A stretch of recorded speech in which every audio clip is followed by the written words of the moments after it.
কক্সবাজার জেলার ৭০টি ইউনিয়ন বন্যায় প্লাবিত হয়েছে, অর্থাৎ নিম্নাঞ্চলের ৫০% বন্যায় প্লাবিত হয়েছে, যেখানে এখন খাবার পানি, বিশুদ্ধ পানির সংকট দেখা দিয়েছে।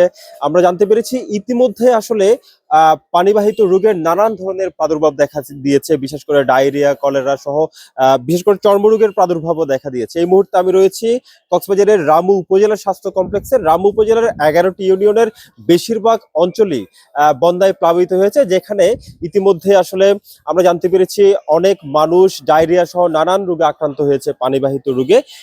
সকাল থেকে রামু হাসপাতালের এই ধরনের চিত্র দেখতে পাচ্ছি, দীর্ঘ লাইন। আমরা মানুষ যারা এসছেন তাদের সাথে কথা বলেছি, তারা বলছেন যে নানা ধরনের তারা আসলে ডিজিজ নিয়ে এখানে এসছেন, তবে পানিবাহিত রোগের প্রাদুর্ভাব অনেক বেশি। গতকাল একদিনেই 9 শতাধিক রোগী এই হাসপাতাল থেকে চিকিৎসা গ্রহণ করেছেন। তন্মধ্যে 126 জনেই ডায়রিয়া এবং পানিবাহিত রোগী বলে আমরা জানতে পেরেছি। এই মুহূর্তে একটু কথা বলতে চাই হাসপাতালটির প্রধান মোহাম্মদ সেলিম। আপনাকে স্বাগত জানাচ্ছি। একটু যদি জানাতেন এই পরিস্থিতি আপনারা কিভাবে সামাল দিচ্ছেন? ধন্যবাদ। আমরা জেলা থেকে 1.5 লক্ষ ওয়াটার পিউরিফাইং ট্যাবলেট এনেছি। এর মধ্যে আমরা 50,000 বিভিন্ন ইউনিয়ন, 11টা ইউনিয়নে ডিস্ট্রিবিউট করছি। আমরা আরো দিচ্ছি, আমাদের প্রত্যেকটা যারা আমাদের থেকে যাচ্ছেন তাদেরকে সবাইকে দিচ্ছি পানি বিশুদ্ধকরণ ট্যাবলেট। এতে করে আমাদের পানিবাহিত রোগ থেকে আমাদের এলাকার লোকজন রক্ষা পাবে।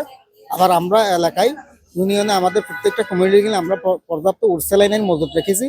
আমাদের 11টা মেডিকেল টিম আছে, প্রত্যেকটা টিমের হাতে আমরা পানি বিশুদ্ধকরণ ট্যাবলেট এবং ওআরএস আমরা দিয়েছি। এরপরও আমাদের অন্যান্য ট্যাবলেট, বিশেষ করে সিপ্রোফ্লক্সাসিন ট্যাবলেট, মেট্রোনিডাল ট্যাবলেট এবং সিরাপ আমরা ওদের কাছে পর্যাপ্ত দিয়েছি, যাতে ডায়রিয়া জনিত কোনো এখানে আউটব্রেক না হয়। আমরা এই ব্যাপারে ব্যবস্থা দিয়েছি এবং আমাদের হাসপাতালে যে রোগীগুলো আছে আমরা যথাযথ চিকিৎসা দিচ্ছি এবং চিকিৎসার কারণে রোগীগুলো ভালো হয়ে যাচ্ছে। ধন্যবাদ। আপনাকে অনেক ধন্যবাদ। আমরা জেলা স্বাস্থ্য বিভাগ সূত্রে জানতে পেরেছি কক্সবাজার জেলার এই পরিস্থিতি সামাল দেওয়ার জন্য ইতিমধ্যেই 88টি মেডিকেল টিম গঠন করা হয়েছে। অর্থাৎ আমরা জানতে পেরেছি পৌরসভা সহ প্রত্যেকটি জেলার ইউনিয়নগুলোতে একটি একটি মেডিকেল টিম কাজ করছে। পাশাপাশি পানি বিশুদ্ধিকরণের ট্যাবলেট মজুত রয়েছে পর্যাপ্ত, এবং যারা আসলে সাপে কামড়ে আহত হয়ে হাসপাতালে আসছেন তাদের জন্য অ্যান্টিভেনম এবং পর্যাপ্ত চিকিৎসার ব্যবস্থা রয়েছে বলে জেলা স্বাস্থ্য বিভাগ আমাদেরকে জানিয়েছেন। কক্সবাজারের রামু উপজেলা স্বাস্থ্য কমপ্লেক্স থেকে এটুকুই ছিল বন্যা পরবর্তী পরিস্থিতি, রোগের প্রাদুর্ভাবের সবশেষ খবর।